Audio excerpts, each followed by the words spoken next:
Master spent 3 years crafting the only immortal pill in existence, and it's finally done. I'm telling you, I did it. Come here, quick. This thing is a treasure. Swallow it now. It'll completely transform you. Foundation building, just like that. I stared at the pill Master handed me, and I was scared out of my mind. Because to me, those golden core stage seniors, their insides were crawling with disgusting worms.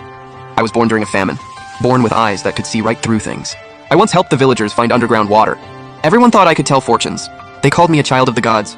Word got out, and it caught the attention of the cultivators on Mount Penglai. So this immortal lord called Xuanji came down the mountain overnight and brought me back to his Penglai cave dwelling.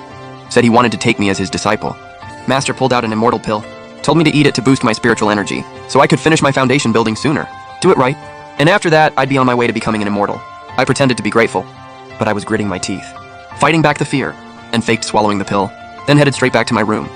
I couldn't hold it anymore. I spat out the pill I'd been hiding under my tongue.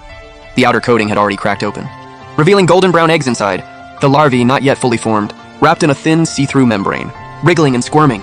8 little legs curled up tight. All it needed was a host to feed off of, and it would grow fast. I pulled out my dagger and drove it straight through its chest, fluids splattered everywhere. Then, I tossed its shriveled husk into the furnace, burned it to nothing. The cultivators on Penglai were insanely powerful. I couldn't afford to slip up, so I had to live a lie, acting like I'd taken the pill. Months went by, and I still hadn't built my foundation. My senior brothers were getting antsy, all confused.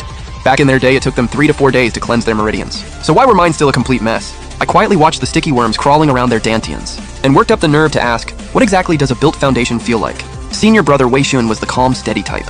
He held up 2 fingers, and slowly explained, a mortal's meridians are messy and chaotic, energy all over the place. So spiritual energy can't flow through the body. He paused. Palm up, a ball of fire shot right out of his hand. Once your meridians are cleansed, you can only feel 2 lines in your pulse. One is the spirit vein, one is your regular heartbeat. This fire comes straight from the spirit vein.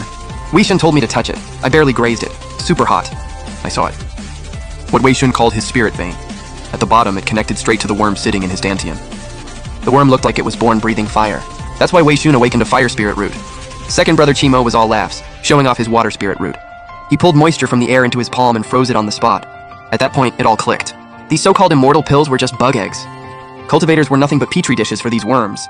But why did none of them even realize it? If they knew and said nothing, that's complicity. If they didn't know, they were being controlled. Either way, it's disgusting. I knew I had to get out. Stay alive first, then figure out an escape. My original plan was just to disappear, even if I had to go totally off the grid. But that day, I heard the whole village had been massacred. My parents died when I was young.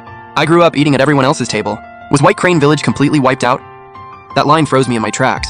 I hid behind the bushes, too scared to move. I remember it clearly. It was my 3rd month on Penglai.